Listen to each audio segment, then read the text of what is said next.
हर वर्ष मकर संक्रांति बड़े ही धूमधाम से देश में श्रद्धा और उत्साह के साथ मनाया जाता है। अब ऐसे में आइए आपको आज के इस वीडियो में बताते हैं कि आखिर मकर संक्रांति क्यों मनाया जाता है और इस दिन खिचड़ी खाने की परंपरा क्यों है। लेकिन उससे पहले हीना शर्मा देख रहे हैं। पौष मास में जब सूर्य धनु राशि को छोड़कर मकर राशि में प्रवेश करता है तब मकर संक्रांति का पर्व मनाया जाता है और सूर्य धनु राशि से मकर राशि में प्रवेश करता है, इसलिए इसे मकर संक्रांति के नाम से जाना जाता है।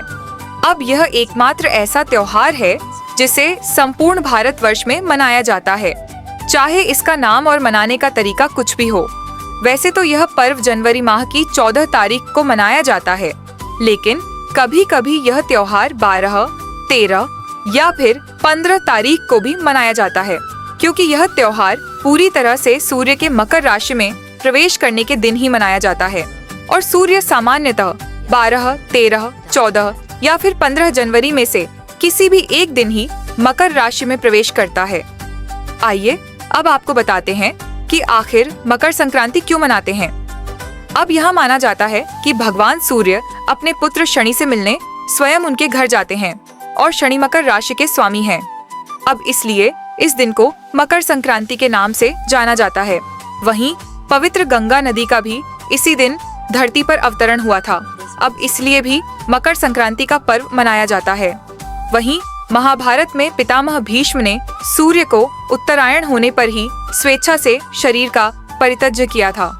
अब इसका कारण यह था कि उत्तरायण में देह छोड़ने वाली आत्माएं या तो कुछ काल के लिए देवलोक में चली जाती है या फिर पुनर्जन्म के चक्र से उन आत्माओं को छुटकारा मिल जाता है, जबकि दक्षिणायण में देह छोड़ने पर आत्मा को बहुत काल तक अंधकार का सामना करना पड़ सकता है।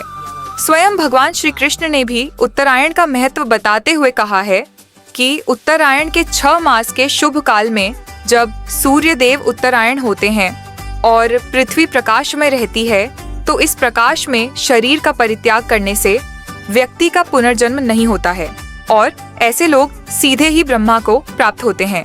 अब इसके विपरीत जब सूर्य दक्षिणायण होता है और पृथ्वी अंधकारमय होती है, तो उस अंधकार में शरीर त्याग करने के पर पुनः जन्म लेना पड़ता है। आइए अब आपको बता देते हैं कि आखिर मकर संक्रांति पर खिचड़ी क्यों खाई जाती है।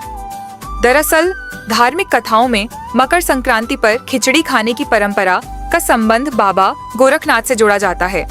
कहा जाता है कि एक समय कठिन परिस्थितियों और आक्रमणों के कारण योगी और साधु नियमित रूप से भोजन नहीं बना पाते थे। अब ऐसे में बाबा गोरखनाथ ने दाल, चावल और मौसमी सब्जियों को एक साथ पकाने की सलाह दी। अब यह भोजन कम समय में तैयार हो जाता था और लंबे समय तक ऊर्जा देता था।